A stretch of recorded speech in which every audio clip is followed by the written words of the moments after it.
So, the book I'm reading is The Mountain Is You by Brianna Weiss.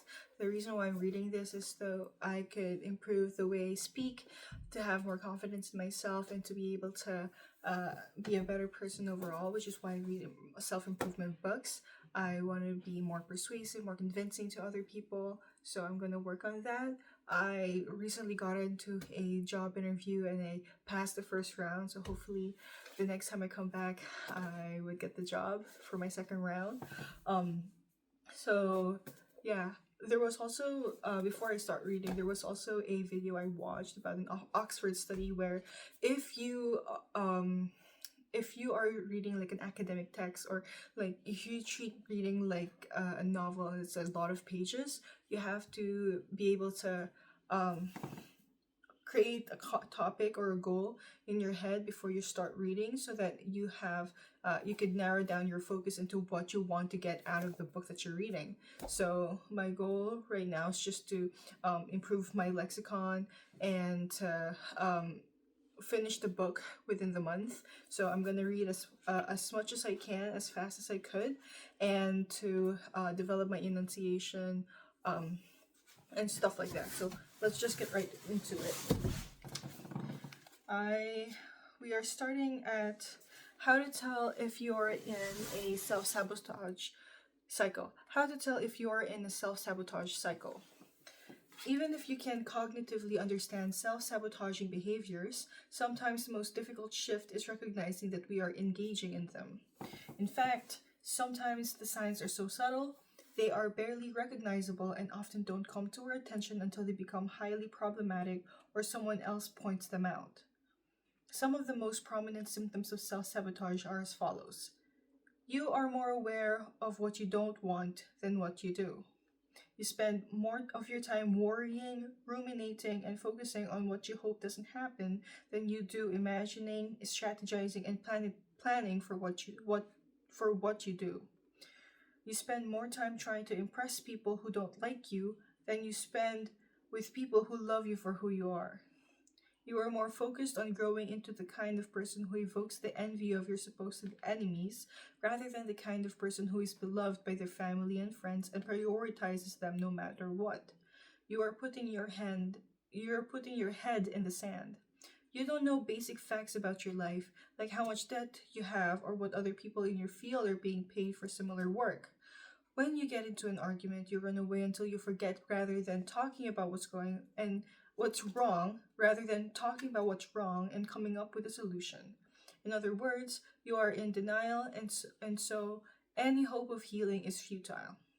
You care more about convincing other people you're okay than actually being okay. You care more about convincing other people you're okay than actually being okay. You'd rather post photos that make it look like you had a great time than being concerned about whether you actually had a good time. You put more effort toward trying to convince everyone you're doing well, rather than being honest and connecting with people who could help or support you. Your main priority in life is to be liked, even if that comes at the expense of being happy. You think more about whether or not your actions will earn you the approval of people. Who are people, by the way? Rather than whether or not they will actually make you feel fulfilled and content with who you are. You are more afraid of your feelings than anything else. If you get to the point in life at which the scariest, most detrimental thing you face is the fear of whether or not you will be able to handle your own emotions, you are the one standing in your own way. Nothing else is. You're blindly chasing goals without asking yourself why you want those things. If you're doing everything you're supposed to be doing and yet you feel empty and depressed at the end of the day, the issue is probably that you're not really doing what you want to be doing. You've just adopted someone else's script for happiness. Next, you're treating your coping mechanisms as the problem. Instead of trying to incite war in yourself to overcome your overeating, spending, drinking, sexing, whatever it is you know you need to improve, ask yourself what emotional need that thing is filling. Until you do, you will battle it forever. You value your doubt more than your potential. Negativity bias makes us believe that bad things are more real than good, and unless we keep that inclination in check, It can leave us believing that everything we fear to be true is more real than the good things that are actually true. You're trying to care about everything. Your willpower is a limited resource. You only have so much in a day. Rather than using it to try to become good at everything, decide what matters most to you. Focus your attention on that and let everything else slip away. You are waiting for someone else to open the door, offer approval, or hand you the life you have been waiting for. We grow up with the illusion that success is what's handed to people who are most deserving, talented, or privileged. When we arrive, however, we realize that it is constructed by those who find an intersection of their interests, passions, skills, and market gap. Sprinkle on a little bit of persistence, and the only way to fail is to give up. You don't realize how far you've come. You are not the person you were 5 years ago. You evolve as your self image does, so make sure that it's an accurate one. Give yourself credit for everything you've overcome that you never thought you would, and everything you've built that you never thought you could. You've come so much farther than you think, and you're so much closer than you realize. Next chapter.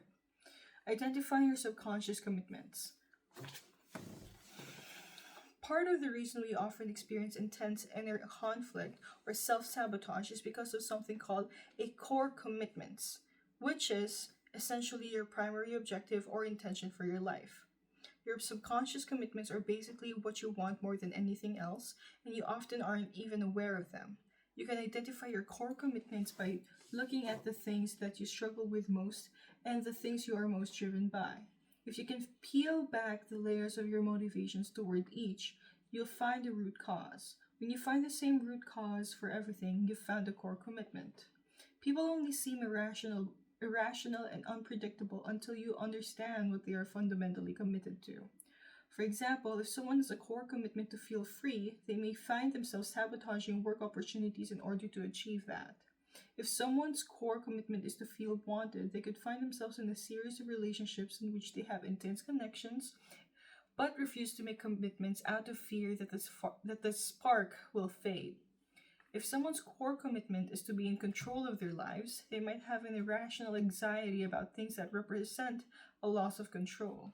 If someone's core commitment is to be loved by others, they might pretend to be helpless in certain areas of life because if they don't need others, they might be left by them.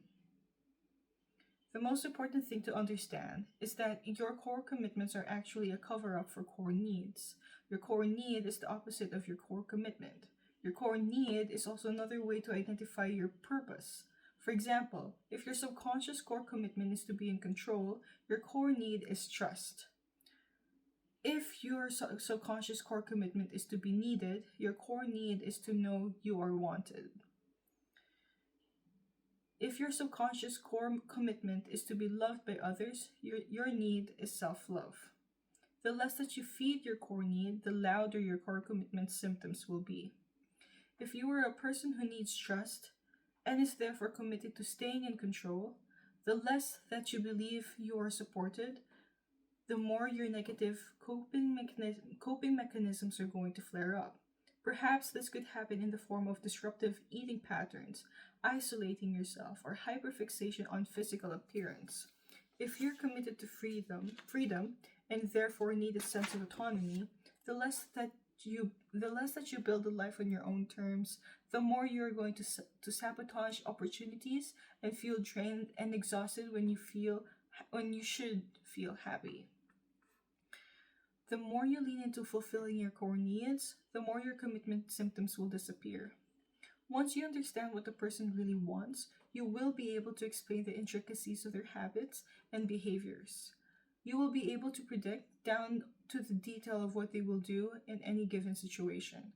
More importantly, once you start asking yourself what you really want, you'll be able to stop battling the symptoms and start addressing the only issue that has ever really existed in your life, which is living out of alignment with your core needs and therefore your core purpose. Next, confronting repressed emotions and taking action. There is a difference between understanding why we self-sabotage and the act of no longer self-sabotaging. This means that once we understand the root and purpose of the behavior, we adjust it, we adapt. Overcoming self-sabotage is not just a matter of understanding why you're holding yourself back. It is being able to take action in the direction that you want and need to, even if it is initially uncomfortable or triggering. This is a very important part of the process because you are essentially going to be confronting the exact emotions you have been trying to avoid. When you stop engaging in self sabotaging behavior, repressed emotions that you weren't even aware of will start to come up, and you might feel even worse than you did before. The thing about overcoming self sabotage is that we don't often need to be told what to do. We know what we want to do, and we know what we need to do. It is simply that we are being held back by our fear of feeling. To begin to unravel this emotional holding pattern, we can work through the following to find more ease and space and freedom when we change our lives. So this is going to be another list, I assume. But we're almost to the end of the chapter 2. The most common emotions that arise while you're breaking self-sabotaging behaviors. The first feeling you are likely to confront is resistance. This is that generalized sense of being stuck, or your body feeling so tense that it is almost hard, as though you are hitting a wall. This feeling is usually a masking emotion that is preventing you from actually being aware of the sensations beneath it, which are more acute. When you start to feel resistance, you don't want to just push through it. In fact, trying to do that means you'll keep hitting the same wall that you're up against already. You're going to strengthen the self-sabotaging behavior because you aren't really solving the problem by just trying to override it. Instead, start asking the right questions. Why do I feel this way? What is this feeling trying to tell me about the action I am trying to take? Is there something I need to learn here? What do I need to do to honor my needs right now? Then you have to reconnect to your inspiration or your vision for life. Get clear on why you want to take this action and make a change. When your motivation is the fact that you want to live a different and better existence, you're going to find that a lot of the resistance fades because you're being pushed by a vision that's greater than your fear.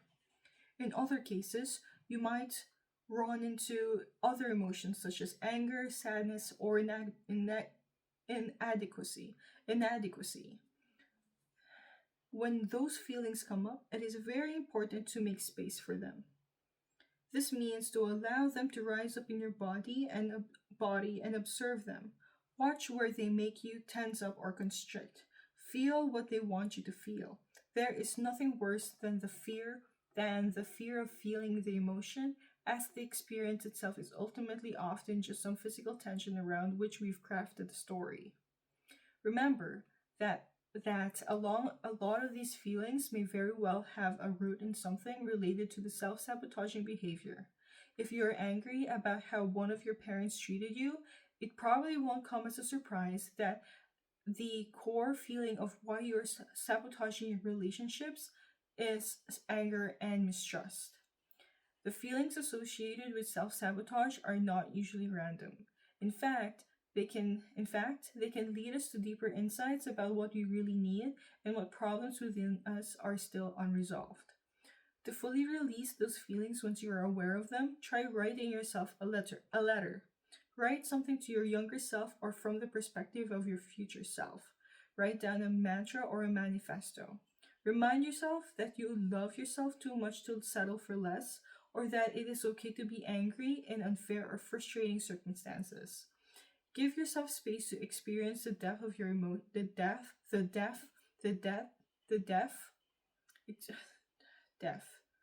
the depth of your emotions so that they do not control your behaviors. Give yourself space to experience the depth of your emotions so that they do not control your behaviors. Next, disconnecting action and feeling. The final and most important lesson to overcome self-sabotage is to learn to disconnect action from feeling. We are not held back in life because we are incapable of making a change. We are held back because we don't feel like making a change, so we don't. The truth is that you can have a vision of what you want, Know that it is undoubtedly right for you, and simply not feel like taking the action required to pursue that path. This is because our feelings are essentially wired as comfort systems. They produce a good feeling when we are doing what we have always done, staying in familiarity. This to our bodies registers as safety. In other cases, the accomplishments or changes that we are very happy about are those that we also perceive to offer us great measure of safety. If the achievement potentially puts us at the risk in any way or exposes us to something unfamiliar, we aren't going to be happy about it initially, even if it is even if it is a net positive for our lives. However, we can actually train ourselves to prefer behaviors that are good for us. This is how we restructure our comfort zones. We begin to crave what we repeatedly do, but the first few times we do it, we often feel uncomfortable. The trick is being able to override that initial hesitation so we are guiding our lives with logic and reason, not emotionality. Though your emotions are always valid and need to be validated, they are hardly ever an accurate measure of what you are capable in life. They are not always an accurate reflection of reality. Although your feelings know, although your feelings know is all you sorry, all your feelings know is what you've done in the past, and they are attached to what they've drawn comfort from. You may feel as though you are worthless, you most you most certainly are not. You may feel as though there is no hope, but there most certainly is. You may feel as though everyone dislikes you, but that is probably a gross overreaction. But that is probably a gross over exaggeration. You may think everyone is judging you, but that is a misperception. Most importantly, you may feel as though you cannot take action when you most certainly can. You simply do not feel willing because you are not used to it. By using logic and vision to guide ourselves, we are able to identify a different and better life experience. When we imagine this, we feel peaceful and inspired to rise up to meet this version of our lives. We must overcome our resistance and discomfort. We will not feel happy initially, no matter how right for us those actions are. It is essential that you learn to take action before you feel like doing it. Taking action builds momentum and creates motivation. These feelings will not come to you spontaneously. You have to generate them. You have to inspire yourself. You have to move. You have to simply begin and allow your life and your energy to reorient itself to prefer the behaviors that are going to move your life forward, not the ones that are keeping you held back. And that's the end of the chapter. So yeah, that was pretty good. I'm not gonna lie, it's like 1 a.m. here or 2, and I'm feeling very sleepy. But I'm gonna continue on the next chapter tomorrow with you guys, and yeah, I'm happy that I'm getting closer to finishing a book for January 2026. All right, see you guys.